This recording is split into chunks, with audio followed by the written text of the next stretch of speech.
व्यवहारात मन मोकळं ठेवा, पण डोळे उघडे ठेवा, कारण विश्वासघात हा आपल्यातल्याच माणसांकडून होतो। असंच काहीशी घटना घडलीये। नमस्कार, मी प्रियंका आणि तुम्ही पाहताय पुणे प्राईम न्यूज।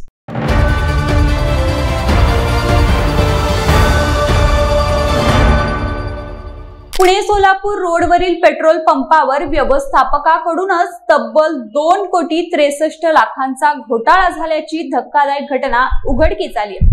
नितीन रामचंद्र रायपुरे असं 52 वर्षीय व्यवस्थापकाचं नाव। लेखा परीक्षणात हा प्रकार उघडकीस आला। या प्रकरणी लोणी काळभोर पोलिसांनी व्यवस्थापकाविरुद्ध गुन्हा दाखल केला। याबाबत पेट्रोल पंप मालक अक्षय बाळकृष्ण काळे यांनी लोणी काळभोर पोलीस ठाण्यात फिर्याद दिली। पोलिसांनी दिलेल्या माहितीनुसार काळे यांचा कुंजीरवाडी परिसरात ऑटो कॉर्नर पेट्रोल पंप आहे। नितीन रामचंद्र रायपुरे त्यांच्याकडे व्यवस्थापक म्हणून काम करत होते। त्यांच्याकडे विश्वासाने पंपाची जबाबदारी सोपवण्यात आली होती।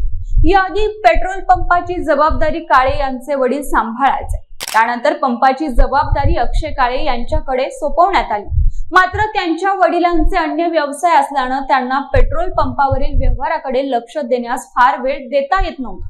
पूर्ण विश्वासाने जबाबदारी सोपवलेल्या व्यवस्थापकाने 2018 ते 2024 या कालावधीत पेट्रोल पंपावर जमा झालेल्या 2,63,00,000 रुपयांचा घोटाळा केला।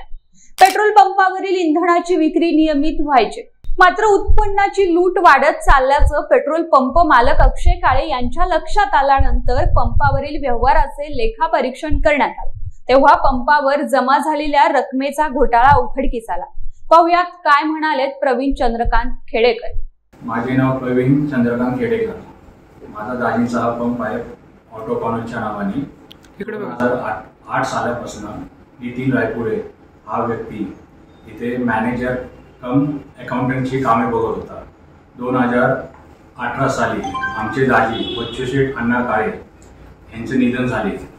त्यानंतर त्यांनी 2018 ते 2024 या 6 वर्षाच्या अंतरात त्यांनी भरपूर घोटाळे केलेले आहेत।